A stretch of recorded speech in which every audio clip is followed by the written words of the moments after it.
Hi friend, आप सभी का हमारे चैनल में स्वागत है। मैं लेकर आई हूँ आज श्री रामचंद्र जी के तिलक का गीत। आप सब सुनिए, अगर अच्छा लगे तो प्लीज़ मेरे चैनल को सब्सक्राइब कर लीजिएगा, लाइक और कमेंट करना न भूलिएगा।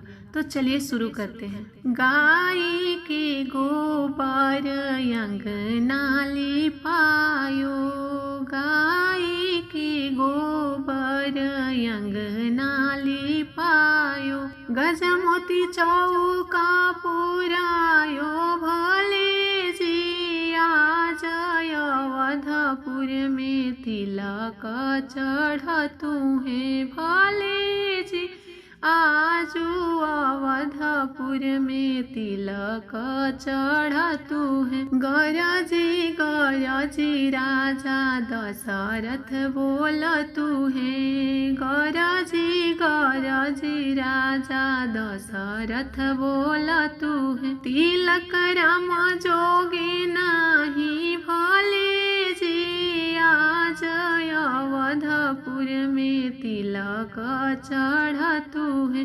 तिलक राम जोगे नाही, भले जी आज अवधपुर में तिलक चढ़तु है।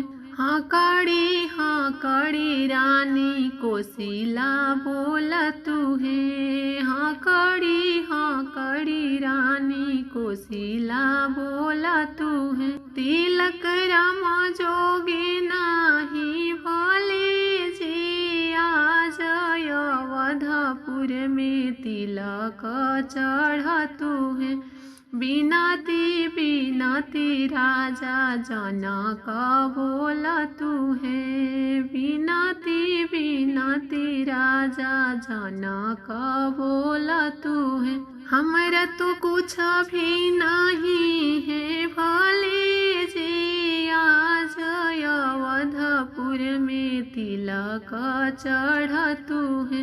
हमरा तो कुछ भी नहीं है, भले जी आज अवधपुर में तिलक चढ़तु है। जाहूँ तोहराए समधि कुछ भी नहीं है, जाहूँ तोहराए समधि कुछ भी नहीं है। काहे के खोजला श्री राम, भले जी आज अवधपुर में तिलक चढ़तु है। रखिले त सीता कुंवर, भले जी आज अवधपुर में तिलक चढ़तु है। बिनती राजा जनक बोलतु है, बिनती राजा जनक बोलतु है। रखिली पगड़िया की लाज, भले जी आज अवधपुर में तिलक चढ़तु। कैसे रखी सीता कुंवर, भले जी आज अवधपुर में तिलक चढ़तु है, भले